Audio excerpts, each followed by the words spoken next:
It was a nice summer day. My 5-year-old son James was playing outside in the backyard of our suburban home. James has always been a quiet boy. He plays by himself mostly. He never had many friends, but he has always had a wild imagination.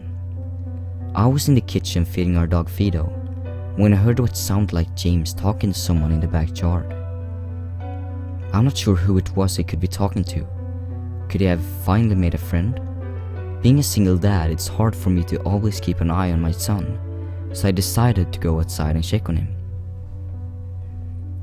When I went into the backyard, I was a bit confused, because James was the only person back there. Was he talking to himself? I could have sworn I heard another voice. "James, it's time to come inside," I called out to him. He came inside and sat down at the kitchen table.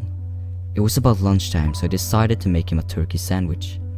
"James, who were you talking to out there?" I asked. James looked up for a moment. "I was playing with my new friend," he said, smiling. I poured him some milk and continued to pry, as any good father would do. "Does your friend have a name? Why didn't you ask him to have lunch with us?" I asked. James stared at me for a moment before replying. "His name is Laughing Jack." I was a bit taken back by what he said. "Oh, that's a strange name. What does your friend look like?" I asked, a bit confused. "He's a clown. He has long hair and big swirly cone nose. He got long arms and baggy pants with stripy socks. And he always smiles." I realized my son was talking about an imaginary friend. I suppose it's normal for kids in his age to have imaginary friends, especially when he has no real kids to play with. It's probably just a phase. The rest of the day went by as per usual, and it was starting to get late, so I put James to bed. I tucked him in, gave him a kiss, and made sure to turn on his nightlight before I closed the door. I was pretty tired myself, so I decided to go to bed not long after. I had an awful nightmare. It was dark. I was in some kind of rundown amusement park. I was scared, running through an endless field of empty tents, broken down rides and abandoned game huts. The whole place had a horrible look to it. Everything was black and white. The prices of animals all hung from noses in the games hut, all with sick grins stitched on their faces. It felt like the whole park was looking at me, even though there wasn't another living thing in sight. Then suddenly, I began to hear music play. The sound of Pop Goes the Weasel being played on a squeeze box echoed through the park. It was hypnotizing. I followed its tune to the circus tent, almost in a trance, unable to stop my legs from moving forward. It was pitch black.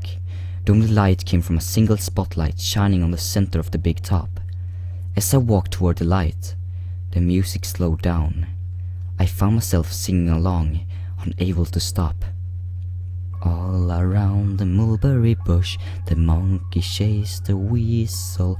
The monkey thought 'twasn't fun. The music stopped right before its climax, and suddenly the light shot on. The intensity of the light was practically blinding. All I could see was a small dark silhouette shuffle towards me. Then another one appeared, and another, and another. There were a dozen of them, all coming towards me. I couldn't move. My legs were frozen. All I could do was watch as the haunting figures drew nearer. As they got closer, I could see. They were children. As I looked at each one, I noticed they were all horribly disfigured and mutilated. Some had cuts all over the body, others were severely burnt, and others were missing limbs, even eyes. The children enveloped me, clawing at my flesh, dragging me to the ground and tearing inside me. As the children tore me apart and faded away, all I could hear was laughter, horrible, awful and evil laughter. I woke up the next morning in a cold sweat. After taking a few deep breaths, I looked over and saw that a few of James' action figures were positioned facing me on top of my nightstand. I sighed. James had probably woken up early and put these there. I gathered up the toys and made my way to James' room. However, when I opened the door, James was sound asleep. I shrugged and placed the toys back into his toy box and headed out to the living room. A little while later, James woke up and I made him his breakfast. He was quiet and seemed a bit groggy. Perhaps he didn't sleep well either. I decided to ask him about the toys. "James, honey, did you put the toys in Daddy's room this morning?" His eyes shot up at me for a moment, then quickly glanced back down at his cereal. "Laughing Jack did it." I rolled my eyes and responded, "Well, you tell Laughing Jack to keep the toys in your room." James nodded and finished up his breakfast, then decided to go play out in the backyard. I went to relax in the living room and I must have dozed off, because I woke up a couple of hours later. Shit, I need to check on James. I was a bit worried. It had been over 2 hours and I haven't checked on him. I stepped out into the backyard, but James wasn't there anymore. I was getting nervous, so I called out to him, "James? James, where are you?" Just then I heard a giggle come from the front yard. I rushed through the gate around the front of the house. James was sitting on the sidewalk. I breathed a sigh of relief and walked over to him. "James, how many times have I told you to stay in the backyard?" "James? What are you eating?" James looked up at me and then reached into his pocket and pulled out a handful of hard candies in all colors. This made me very nervous. "James, who gave you that candy?" James just stared at me, not speaking. "James, please, tell Daddy where you got that candy." James hung his head down and said, "Laughing Jack gave it to me." My heart sunk. I kneeled down to look him in the eye. "James, I've had enough of this damn Laughing Jack thing. He's not real. Now this is a very serious situation and I need to know who gave you that candy." I could see my son's eyes tear up. "But Dad, Laughing Jack did give me the candy." I closed my eyes and took a deep breath. James has never lied to me before, but what he's telling me is impossible. I made him spit out the candy and I threw the rest away. James appeared to be fine. Maybe I'm just overreacting. After all, he could have gotten it from Tom and Linda from next door, or Mr. Walker down the street. Either way, I'm going to have to keep a closer eye on James. That night, I put James to bed as usual, and decided to go to bed myself. Suddenly, I was awoken by a loud bang coming from the kitchen. I sprang out the bed and hurried down the stairs. When I got to the kitchen, I was horrified. Everything on the counter had been thrown onto the floor, and our dog Fido hung dead from the light fixture. His stomach was cut open and stuffed with candy, the same type that James was eating earlier that day. My shock was quickly broken by a sharp scream coming from James' room, followed by loud crashes. I quickly grabbed the knife from the drawer and moved up the stairs with the speed that only a father whose child is in danger could have. I burst through the door and flickered on the light. Everything in the room was knocked over and tossed on the floor. My poor son in his bed, crying and shaking with fear, a pool of urine staining the sheets. I scooped my child up and ran out of the house and went next door to Tom and Linda's house. Luckily, they were still awake. They let me use their phone and I called the police. It didn't take them long to arrive, and I explained what had happened. They looked at me as if I were crazy. They searched the house, but all they found was the dead dog and 2 trashed rooms. The officer told me that someone had probably gone into the house and done this right before making a quick escape when they heard me coming up the stairs. I knew it wasn't true. All the doors were locked and none of the windows were open. Whatever was in my house didn't come from the outside.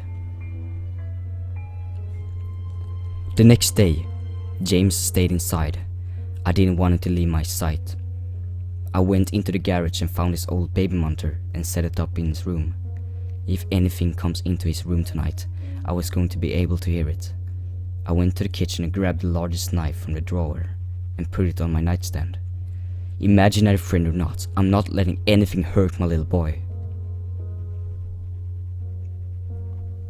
Soon enough, night came.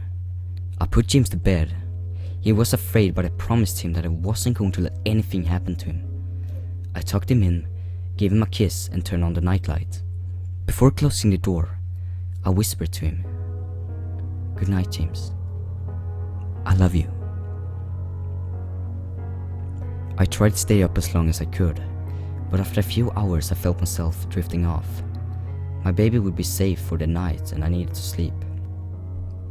Just as I lay my head on the pillow, I heard a soft noise come from the baby monitor I had put on my nightstand. At first it sounded like interference, like the kind of radio would make. Then it turned into a soft moan. Was James asleep?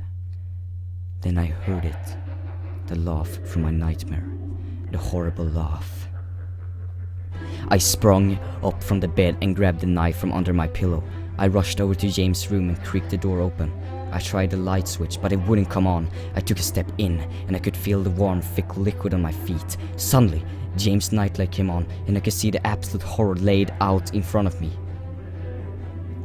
James' body was nailed up on the wall, the nails piercing through his hands and feet.